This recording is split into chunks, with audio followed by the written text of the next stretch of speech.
എല്ലാ വിദ്യാർത്ഥികൾക്കും പുതിയ വീഡിയോയിലേക്ക് സ്വാഗതം. SLC+1+2 public exam 2025 SLC+1+2 public exam 2025 എഴുതാൻ പോകുന്ന വിദ്യാർത്ഥികൾക്ക് തംബ്നെയിലിൽ കണ്ടതുപോലെ തന്നെ തിരിച്ചടി വരാൻ പോവുകയാണ്. തിരിച്ചടി എന്ന് പറഞ്ഞാൽ ഒരു എട്ടിൻ്റെ പണി എന്ന് തന്നെ പറയാം. ഇതുവരെയുള്ള വിദ്യാർത്ഥികൾ, കഴിഞ്ഞ വർഷം വരെ SLC എഴുതിയ വിദ്യാർത്ഥികൾ ഇതിൽ നിന്നും രക്ഷപ്പെട്ടു. എന്നാൽ ഈ വർഷവും അതിൻ്റെ പിന്നത്തെ വർഷങ്ങളിലും വരുന്ന വിദ്യാർത്ഥികൾക്ക് ഒരു തലവേദന പിടിപ്പിക്കുന്ന, അല്ലെങ്കിൽ A+ൻ്റെ എണ്ണം കുറയാൻ സാധ്യതയുണ്ട്, വിജയ ശതമാനം കുറയാൻ സാധ്യതയുണ്ട്. തീരുമാനം വിദ്യാർത്ഥികൾക്ക് തിരിച്ചടി കുറയാൻ സാധ്യത ഉണ്ടെന്നല്ല, A+ൻ്റെ എണ്ണവും കുറയും, വിജയ ശതമാനവും കുറയും. എന്താണ് ആ തീരുമാനം, എങ്ങനെയാണ് ആ തീരുമാനം വിദ്യാർത്ഥികളെ ബാധിക്കുക എന്നിങ്ങനെയുള്ള വിവരങ്ങൾ നമുക്ക് ഈ വീഡിയോയിൽ കൂടെ പരിശോധിക്കാം. അതുപോലെ തന്നെ തോൽക്കുമെന്ന് പേടിയുള്ളവർ നിർബന്ധമായും വീഡിയോ കാണാൻ ശ്രദ്ധിക്കുക. വിശദമായ വാർത്തയിലേക്ക് പോകാം. ആദ്യമായിട്ട് ഈ ചാനൽ കാണുന്ന വിദ്യാർത്ഥികളുണ്ടെങ്കിൽ തീർച്ചയായും മറക്കണ്ട സബ്സ്ക്രൈബ് ചെയ്ത് കൂടെ പറയാൻ പ്രത്യേകം ശ്രദ്ധിക്കുക. സബ്സ്ക്രൈബ് ചെയ്തതിനൊപ്പം നോട്ടിഫിക്കേഷൻ ബെല്ലുകളുടെ ഓൾ ഓപ്ഷൻ എനേബിൾ ചെയ്യുക. ചാനലിലെ വീഡിയോസ് നിങ്ങൾക്ക് ഉപകാരപ്രദമായി തോന്നുകയാണെങ്കിൽ തീർച്ചയായും ഒന്ന് ലൈക്കും കൂടി ചെയ്യുക. സുഹൃത്തുക്കളിലേക്ക് ഷെയർ ചെയ്ത് കൊടുക്കാനും കൂടി പ്രത്യേകം ശ്രദ്ധിക്കുക. അതുപോലെ തന്നെ നമ്മുടെ ചാനലിൻ്റെ വാട്സപ്പ് ഗ്രൂപ്പിൽ ജോയിൻ ചെയ്യാനുള്ള ലിങ്കും വീഡിയോയ്ക്ക് താഴെ ഡിസ്ക്രിപ്ഷൻ ബോക്സിൽ നൽകുന്നതായിരിക്കും. അപ്പോൾ നമുക്ക് നേരെ വീഡിയോയിലേക്കും. SLC+1+2 പബ്ലിക് എക്സാം 2025, അതായത് 2025, അതായത് ഈ വരാൻ പോകുന്ന മാർച്ച് 2025 SLCയും +1+2 പൊതുപരീക്ഷകൾ അറ്റൻഡ് ചെയ്യാൻ പോകുന്ന എൻ്റെ വിദ്യാർത്ഥികളോട് ചുരുക്കി പറയുകയാണെങ്കിൽ, ഇതിന് മുമ്പുള്ള വർഷങ്ങളിലുള്ള വിദ്യാർത്ഥികൾ അനുഭവിക്കുന്നതിനെ കഴിഞ്ഞും കൂടുതലൊരു പ്രശ്നങ്ങളാണ് നിങ്ങൾ അനുഭവിക്കേണ്ടി വരുന്നതും വരാൻ പോകുന്നതും. അതായത് ഇപ്പോൾ SLCയുടെ നമ്മൾ കാര്യം എടുക്കുകയാണെങ്കിൽ, ആദ്യം നമ്മൾ SLCയുടെ വിഷയം എടുക്കുകയാണെങ്കിൽ മിനിമം മാർക്ക് നിർബന്ധമാക്കിയിട്ടുണ്ട്. മുന്നത്തെ വർഷങ്ങളിൽ നിന്ന് പറയുവാണെങ്കിൽ SLCയുടെ ശരിക്കും പറയുകയാണെങ്കിൽ മുൻ വർഷങ്ങളിൽ SLC കടന്നുപോയ വിദ്യാർത്ഥികൾ ഇപ്പോൾ ഓർക്കുന്നുണ്ടാവും, അല്ലെങ്കിൽ +2 കടന്നുപോയ വിദ്യാർത്ഥികൾ ഇപ്പോൾ ഓർക്കുന്നുണ്ടാകും, ഞങ്ങൾ എന്ത് ഭാഗ്യവാന്മാരാണ്. ശരിയാണ്, അവരോർക്കുന്നത് ശരിയാണ്. കാരണം എന്താണ്, നിങ്ങളെപ്പോലെ ഒരു സ്ട്രിക്റ്റായ തീരുമാനം ഇല്ലായിരുന്നു. ഇപ്പം ഞാൻ ഉൾപ്പെടെയുള്ളവ പറയുകയാണെങ്കിൽ, ഇപ്പം എൻ്റെ കാര്യം ഞാൻ എടുക്കുകയാണെങ്കിൽ, ഞാൻ SLCയും +2 കഴിഞ്ഞിട്ട് ഏതാണ്ട് 5, 6, 8 വർഷമൊന്നും ആയിട്ടില്ല. ഞാനിപ്പോൾ ഡിഗ്രി ഫസ്റ്റ് ഇയർ സ്റ്റുഡൻ്റാണ്. ഞാൻ SLC കഴിഞ്ഞത് ഏതാണ്ട് 2022 ഞാൻ SLC കഴിഞ്ഞത് 2022 22 ഇപ്പം 24 ആയതേ ഉള്ളൂ. +2 കഴിഞ്ഞത് 2024. ഇപ്പം ചുരുക്കി പറയുകയാണെങ്കിൽ ഏതാണ്ടൊരു 3 വർഷത്തോളം ആകാൻ, ഈ 2025 ആകുമ്പോഴത്തേക്കും 3 വർഷമേ ഞാൻ SLC കഴിഞ്ഞിട്ട് ആകുന്നുള്ളൂ. 2022 ഞാൻ SLC പാസ്സായത്. ഇപ്പോൾ +2 എഴുതാൻ പോകുന്ന വിദ്യാർത്ഥികളാണെങ്കിൽ, നിങ്ങളെ കഴിഞ്ഞും ഏതാണ്ട് നിങ്ങളുടെ സീനിയർ ആയിട്ട് 1 വയസ്സിൻ്റെ മൂത്തതേ ഞാനുള്ളൂ. നിങ്ങൾ 2025 SLC എഴുതാൻ പോകുന്നവർ, ഞാൻ എന്ത് ചെയ്യുന്നു, ഞാൻ 2024 നിങ്ങൾ 2025 +2 എഴുതാൻ പോകുന്നവർ, ഞാൻ 2024 +2 എന്ത് ചെയ്തത് കഴിഞ്ഞതാണ്.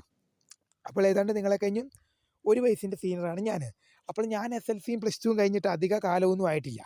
ഏതാണ്ട് 3 വർഷങ്ങൾ, +2 കഴിഞ്ഞിട്ട് ഏതാണ്ട് 1 വർഷത്തോളം ആകാൻ പോകുന്നേ ഉള്ളൂ.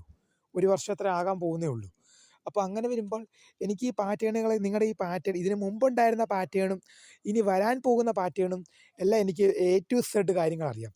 ആദ്യം ഇതിന് മുമ്പുണ്ടായിരുന്ന SLCയുടെ കാര്യം നമ്മൾ എടുക്കുകയാണെങ്കിൽ, A+ എന്ന് പറഞ്ഞാൽ ചവറ് പോലെ വാരി കൊടുക്കുന്നൊരു ഏർപ്പാടായിരുന്നു. ഇപ്പോൾ 2021 കണക്ക് നമ്മൾ എടുക്കുകയാണെങ്കിൽ, അന്ന് കോവിഡ് മൂത്ത് നിൽക്കുന്ന സമയമാണ്, നല്ല രീതിയിൽ കോവിഡുള്ള സമയമാണ്. അക്കാലത്ത് A+ വാരി കൊടുക്കുകയായിരുന്നു ചെയ്തത്. 1,21,000 A+ ആയിരുന്നു കേരളത്തിലുണ്ടായിരുന്നത്.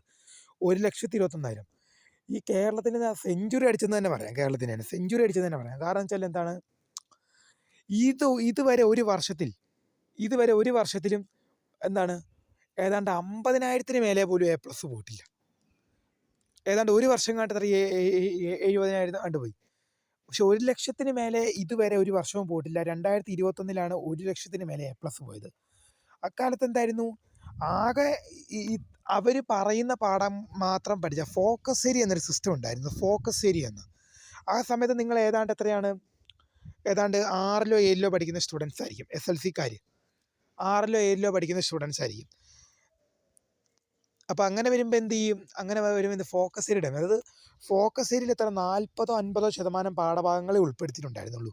ആ ഫോക്കസ് ഏരിയയിൽ പറയുന്ന ഭാഗത്തിൽ നിന്ന് മാത്രമേ ചോദ്യം വരികയുള്ളൂ. ആ ആ ആ ഫോക്കസ് ഏരിയയിൽ പറയുന്ന ഭാഗത്തു നിന്നേ ചോദ്യം വരുള്ളൂ. ആ ഫോക്കസ് ഏരിയയിൽ നിന്നുള്ള മുഴുവൻ പോർഷൻ പഠിച്ചാൽ തന്നെ ഫുൾ A+. മാക്സിമം അവസരം മുതലെടുത്തു. ആ വർഷത്തെ വിദ്യാർത്ഥികൾ ആ നിയമം പരക്കെ ഉപയോഗിച്ചു. കേരളം ഒട്ടാകെ പരക്കെ ഉപയോഗിച്ചു എന്ന് പറയാം. അതുപോലെ തന്നെ വിജയ ശതമാനം അന്നത്തെ കാലത്ത് കുത്തനെ കൂടി. SLC അന്നത്തെ കാലത്ത് മാത്രമല്ല, SLCയുടെ വിജയ ശതമാനമൊക്കെ എപ്പം നമ്മൾ നോക്കിയാലും, ഏത് സാഹചര്യത്തിലും എപ്പം നമ്മൾ നോക്കിയാലും SLCയുടെ വിജയ ശതമാനം എന്ന് പറയുന്നത് 99.6, 99.7 എന്നൊരു കണക്കിലായിരിക്കും. എന്തായാലും 99 മേലെ എല്ലാ തവണയും കാണും. പക്ഷേ ഈ തീരുമാനം വന്നതോടുകൂടി ആ പരിപാടിയൊക്കെ എന്ത് ചെയ്യാൻ പോവുകയാണ്? അങ്ങ് നിൽക്കാൻ പോവുകയാണ്. എന്താണെന്ന് വെച്ച് കഴിഞ്ഞാൽ SLCയിൽ എന്താണ് മിനിമം മാർക്ക് നിർബന്ധമാക്കിയിട്ടുണ്ട്. ഇപ്പം മിനിമം മാർക്ക് എന്ന് പറഞ്ഞാൽ നിർബന്ധമാക്കിയെന്ന് പറഞ്ഞാൽ +1 +2 കുട്ടികൾക്ക് അതെന്താണെന്ന് അറിയാം. കാരണം അവരിപ്പോൾ അത് എന്ത് ചെയ്തുകൊണ്ടിരിക്കുകയാണ്? നേരിട്ടുകൊണ്ടിരിക്കുകയാണ്. അതായത് SLCയിൽ ആദ്യം ഉണ്ടായിരുന്ന സിസ്റ്റം എങ്ങനെയാണെന്ന് വെച്ച് കഴിഞ്ഞാൽ, നിങ്ങൾക്ക് 40 മാർക്കിൻ്റെ എക്സാമിൽ, റിട്ടൺ എക്സാമിൽ 12 മാർക്കായിരുന്നു എഴുതിയെടുക്കേണ്ടത്. അതിൽ 10 മാർക്ക് നിങ്ങൾക്ക് CE മാർക്കായി ലഭിക്കും. പിന്നെ എഴുതിയെടുക്കേണ്ടത് 2 മാർക്കും. അതേസമയം നിങ്ങൾക്ക് 80 മാർക്കിൻ്റെ എക്സാമിൽ, 80 മാർക്കിൻ്റെ റിട്ടൺ എക്സാമിൽ നിങ്ങൾക്ക് 24 മാർക്കാണ് പാസ് മാർക്കായി എഴുതിയെടുക്കേണ്ടി വരിക. പക്ഷെ അതിൽ 20 മാർക്ക് CE കിട്ടും. പിന്നെ 4 മാർക്ക് മാത്രമാണ് ഒരു കുട്ടി എഴുതിയെടുക്കേണ്ടി വരിക. പക്ഷേ ഇപ്പോഴും നിങ്ങൾക്ക് എന്തുണ്ട്? 40 മാർക്കിൻ്റെ പരീക്ഷയിൽ ഇപ്പോൾ പുതിയ സിസ്റ്റത്തിലും എന്തുണ്ട്? 40 മാർക്കിൻ്റെ പരീക്ഷയിൽ 10 മാർക്കും 80 മാർക്കിൻ്റെ പരീക്ഷയിൽ 20 മാർക്ക് CE ഉണ്ട്. പക്ഷേ എന്ത് ചെയ്യാൻ ഒരു കാര്യമേ വ്യത്യാസമുള്ളൂ. പഴയ സിസ്റ്റത്തിനകത്ത് എന്ത് ചെയ്യുമായിരുന്നു? CE മാർക്ക് നിങ്ങളെ ജയിക്കാൻ എന്ത് ചെയ്യും? ഹെൽപ്പ് ചെയ്യുമായിരുന്നു. പക്ഷേ ഇപ്പോൾ പുതിയ സിസ്റ്റം വന്നപ്പോൾ എന്ത് സംഭവിച്ചു? 40 മാർക്കിൻ്റെ പരീക്ഷയിൽ 10 മാർക്ക് CE ഉണ്ട്. പക്ഷെ 12 മാർക്ക് കുട്ടി എഴുതിയെടുത്താലേ ജയിക്കൂ. 10 മാർക്ക് CE കിട്ടിയിട്ടുണ്ടെന്ന് പറഞ്ഞിട്ട് കാര്യമില്ല. 12 മാർക്ക് എന്ത് ചെയ്യണം? റിട്ടൺ എക്സാമിൽ കുട്ടി എഴുതണം. അതായത് ഒരു കുട്ടിക്ക് ഇപ്പോൾ ഉദാഹരണം പറയുവാണെങ്കിൽ, ഇപ്പം 40 മാർക്കിൻ്റെ റിട്ടൺ എക്സാം, അതിലെന്താണ്? ആ കുട്ടി 12 മാർക്ക് ഉത്തരക്കടലാസിൽ എഴുതിയെടുക്കണം. CE മാർക്ക് എന്ത് ചെയ്യാനേ സഹായിക്കൂ?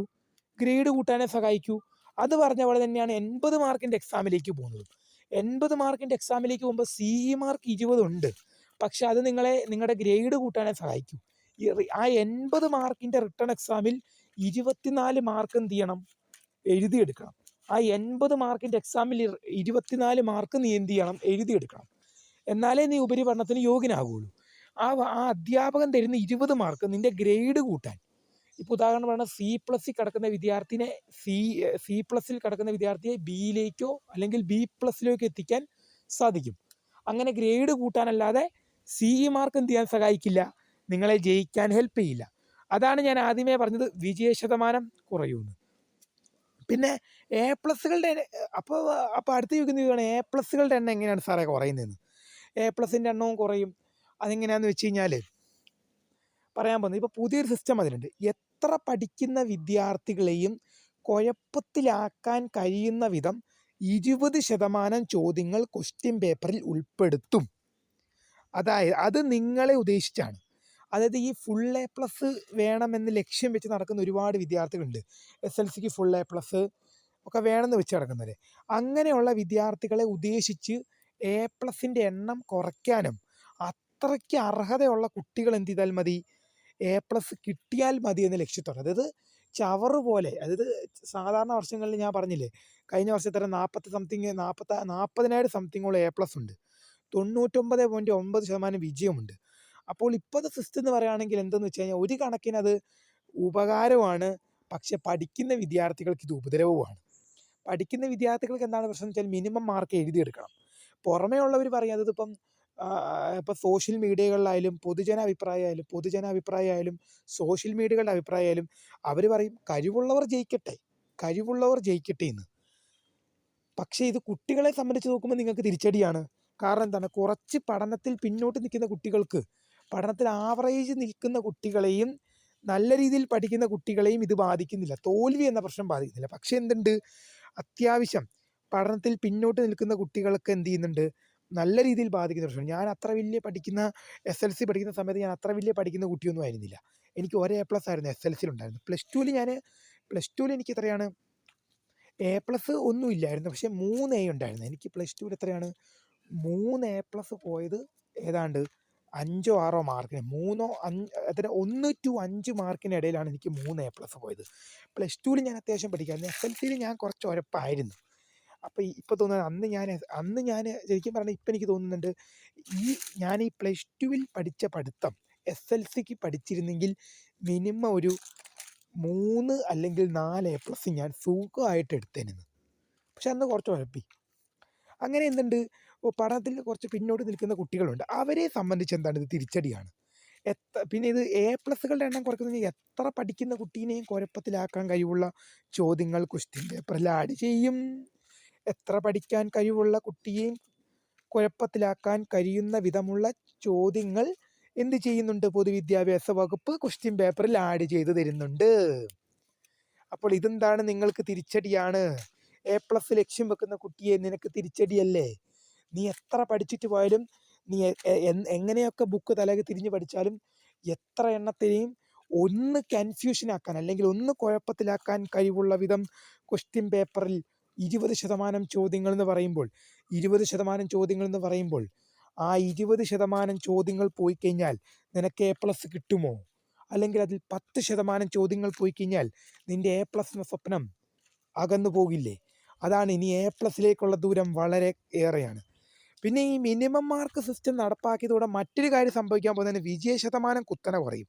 ഈ 99.9, 99.8, 99.7 എന്നൊരു വിജയ ശതമാനം കോൺസെപ്റ്റ് ആയിരുന്നു എന്തിലുള്ളത്, SLCയിലുള്ളത്. SLCക്ക് ഇപ്പോഴത്തെ കാലത്ത് SLCക്കൊക്കെ ആരാ തോക്കുന്നത് എന്നാണ് ഒരു സിസ്റ്റം. നമ്മുടെ മുന്നത്തെ കാലത്ത് പറഞ്ഞ SLCക്കൊക്കെ ആരായിരുന്നു തോക്കുന്നത്? എത്രയാ, 4 ലക്ഷം പേര് പരീക്ഷ, 99.9% എന്ന് പറയുവാണെങ്കിൽ 100 പേര് പരീക്ഷ എഴുതി കഴിഞ്ഞ് 99.9% എന്ന് പറയുമ്പോൾ എത്ര, 99 വെച്ച് നമ്മൾ കൂട്ടുവാണെങ്കിൽ 100 പേര് പരീക്ഷ എഴുതിയാൽ 99 കുട്ടികളും ജയിച്ചു. 99.9-10% ഒക്കെയാണ്. എന്നാൽ പോലും നമ്മൾ 99 വെച്ച് കൂട്ടിയാൽ പോലും എന്താണ്, 100 കുട്ടികൾ പരീക്ഷ എഴുതുമ്പോൾ എന്ത് ചെയ്യുന്നുണ്ട്, 99 പേര് എന്ത് ചെയ്തു, ജയിച്ചു. 100 കുട്ടികൾ പരീക്ഷ എഴുതുമ്പോൾ 99, ഏതാണ്ട് 1000 പേര് പരീക്ഷ എഴുതുമ്പോൾ ഏതാണ്ട് 10 കുട്ടികളും കണ്ടേ എന്ത് ചെയ്യുന്നുള്ളൂ, തോക്കുന്നുള്ളൂ. 99 വെച്ച് കൂട്ടിയില്ല, 99% വിജയം വെച്ച് കൂട്ടിയ 1000 കുട്ടികൾ പരീക്ഷ എഴുതുമ്പോൾ ഏതാണ്ട് 10 കുട്ടികളും കണ്ടേ തോക്കുന്നുള്ളൂ. അത്രയ്ക്കും ചുരുങ്ങിയതാണ് വിജയ ശതമാനം. പക്ഷേ നമ്മൾ +1 +2 കാറ്റഗറിയിൽ നമ്മൾ +1 +2ൻ്റെ ഒരു ക്രൈറ്റീരിയയിലേക്ക് വരുമ്പോൾ, ക്രൈറ്റീരിയയിലേക്ക് വരുമ്പം അവിടെ എന്താണ്, +1 +2 82, ഏതാണ്ട് 80% അല്ലെങ്കിൽ 85%-അപ്പുറം വിജയം പോകാറില്ല. ഇനി SLCയുടെ വിജയ ശതമാനം അങ്ങനെയായിരിക്കും. അതായത് എന്താണ്, മിനിമം മാർക്ക് സിസ്റ്റം നടപ്പാക്കി വെറുതെ എന്ത് ചെയ്യില്ല, ജയിപ്പിച്ച് വിടിയല്ല. നല്ല അത്യാവശ്യം പാസ് മാർക്കിനുള്ളത് എഴുതിയെടുക്കുന്ന കുട്ടിയെ ജയിക്കുകയുള്ളൂ. അല്ലാത്ത കുട്ടീനെ എന്ത് ചെയ്യും, തോപ്പിച്ചിടും. നിങ്ങൾക്ക് 40 മാർക്കിൻ്റെ എക്സാമിൽ 12 എഴുതിയെടുത്തില്ലേ നീ തോക്കും. 80 മാർക്കിൻ്റെ എക്സാമിൽ 24 നീ എഴുതിയെടുത്തില്ലേ നീ തോക്കും. എന്ന് പറഞ്ഞാൽ എന്താണ്, അത്യാവശ്യം നല്ല രീതിയിൽ പഠിക്കുന്ന കുട്ടികൾ, അത്യാവശ്യം നല്ല രീതിയിൽ നല്ല ജയിക്കാൻ ആവശ്യമുള്ള മാർക്ക് പേപ്പറിൽ എഴുതിയെടുത്താലേ ജയിക്കുകയുള്ളൂ. +1 +2 കുട്ടികൾ അനുഭവിക്കുന്ന ഒരു ഇഷ്യൂ ആണത്. CE മാർക്ക് ജയിക്കാൻ സഹായിക്കില്ല. റിട്ടേൺ എക്സാമിൽ പാസ് മാർക്ക് എഴുതിയെടുക്കുക തന്നെ വേണം. അതേ സിസ്റ്റം SLCയിലും വന്നിരിക്കുകയാണ്. ഇനി വിജയ ശതമാനം കുറയില്ലേ? ഈ 99.9% നിൽക്കുമെന്ന് നിങ്ങൾക്ക് തോന്നുന്നുണ്ടോ? SLCയിൽ വെറുതെ ജയിപ്പിക്കുന്ന ആ സിസ്റ്റം എന്ത് ചെയ്തില്ല, അങ്ങ് എടുത്തു കളഞ്ഞില്ലേ? ഇതേപോലെ തന്നെ ഈ +1 +2ൻ്റെ കാര്യത്തിലേക്ക് പോവുകയാണെങ്കിൽ നമുക്ക് അധികം ഒന്നും പറയാനില്ല. കാരണം എന്താണ്, +1 +2കാർ ഈ പ്രശ്നം അധികമായി അനുഭവിക്കുന്നതാണ്. അവരെക്കുറിച്ച് നിങ്ങൾക്ക് പറയില്ല. അവരുടെ പൊതുവെ അങ്ങനെയാണ്, A+ൻ്റെ എണ്ണം കുറവാണ്, വിജയ ശതമാനം കുറവാണ്, 82, 80 to 85 വരെ ഉള്ളൂ. പിന്നെ ഈ തീരുമാനം തിരിച്ചടിയാകുന്നത് ഏറ്റവും കൂടുതൽ SLCക്കാർക്കാണ്. അതാണ് ഞാൻ 14 മിനിറ്റ് വീഡിയോ അതിൽ SLCക്കാരെ കുറിച്ച് പറയുന്നത്. +1 +2 എന്ന് പറഞ്ഞു കഴിഞ്ഞാൽ ഈ തീരുമാനം എന്താണ്, അവർക്കിത് പുത്തിരിയൊന്നുമല്ല. ഇത് SLC കഴിഞ്ഞ് വന്ന +1കാർക്ക് ഇത് ആദ്യമായിട്ടൊരു പുത്തിരി ആയിരിക്കും. പക്ഷേ +1 +2ൻ്റെ പണ്ട് മുതലേ ഉള്ളൊരു ലെവൽ വെച്ച് നോക്കുകയാണെങ്കിൽ ഈ +1 +2 എന്ന ക്രൈറ്റീരിയക്ക് ഇതൊരു പുത്തിരിയുള്ള കാര്യമൊന്നുമല്ല. എന്താണെന്ന് വെച്ച് കഴിഞ്ഞാൽ എന്താണ്, +1 +2ൽ ഈ റൂള്, ഈ നിയമമൊക്കെ എന്താണ്, പണ്ടേ ഉള്ളതാണ്. SLCയിൽ ആ വെറുതെ ജയിപ്പിക്കുന്ന സംവിധാനമൊക്കെ അങ്ങ് നിർത്തുകയാണ്. ഇനി SLC പഠിച്ചാലേ പാസ്സാവുള്ളൂ. അപ്പം ഇനി ഒറ്റൊരു കാര്യം ചെയ്ത് കൊടുക്കുക, ജനുവരി ഫെബ്രുവരി മാർച്ച് കൂട്ടിയത് 2 മാസം മുമ്പിലുണ്ട്, ഏതാണ്ട് 60 ദിവസം മുമ്പിലുണ്ട്. ബുക്ക് തുറന്നുകൊള്ളുക, ഇരുന്ന് പഠിച്ചുകൊള്ളുക, ഉഴപ്പൊക്കെ മാറ്റി നിർത്തുക, SLC നന്നായിട്ട് പഠിക്കുക. SLC ജയിച്ചാലേ +1 അഡ്മിഷൻ കിട്ടുകയുള്ളൂ എന്ന് ഓർത്തിരിക്കുക. നിങ്ങൾക്ക് +1 നല്ലൊരു സ്കൂളിൽ, ഞാൻ ഇപ്പോഴും പറയുകയാണ്, നിങ്ങൾക്ക് +1 നല്ലൊരു സ്കൂളിൽ നല്ലൊരു കോഴ്സിൽ, നിങ്ങൾ ആഗ്രഹിക്കുന്ന കോഴ്സിൽ നിങ്ങൾക്ക് അഡ്മിഷൻ വേണമെങ്കിൽ SLC ജയിക്കേണ്ടത് മസ്റ്റാണ്. നിങ്ങൾ ആഗ്രഹിക്കുന്ന സ്കൂളിൽ നിങ്ങൾക്ക് അഡ്മിഷൻ കിട്ടണമെങ്കിൽ നിങ്ങൾ നല്ല രീതിയിൽ SLC മാർക്ക് എടുക്കേണ്ടത് അത്യാവശ്യമാണ്. അല്ലെങ്കിൽ അഡ്മിഷൻ സമയത്ത് നിങ്ങൾക്കത് വലിയൊരു ബുദ്ധിമുട്ടാകും. മാർക്കിൻ്റെ ബലം വരുമ്പോൾ ഇപ്പോൾ WGPA സിസ്റ്റം വരുമ്പോൾ മാർക്ക് നിങ്ങൾക്ക് വലിയൊരു ബുദ്ധിമുട്ടായി തരും. അപ്പോൾ നല്ല രീതിയിൽ പഠിച്ചുകൊള്ളുക. 60 ദിവസം സമയമുണ്ട്. വീഡിയോ ഇഷ്ടപ്പെട്ടാൽ ലൈക്ക് ചെയ്യുക, ഷെയർ ചെയ്യുക, സബ്സ്ക്രൈബ് ചെയ്യുക. എന്തെങ്കിലും സംശയങ്ങളുണ്ടെങ്കിൽ വാട്സപ്പ് ഗ്രൂപ്പിൽ ജോയിൻ ചെയ്ത് സംശയം ചോദിക്കാവുന്നതാണ്. അപ്പോൾ വീഡിയോ ഇഷ്ടപ്പെട്ടാൽ ലൈക്ക് ചെയ്യുക, ഷെയർ ചെയ്യുക, സബ്സ്ക്രൈബ് ചെയ്യുക. അപ്പോൾ my name is Kareeda, founder of Kareeda for the career guidance. Thanks for watching. By.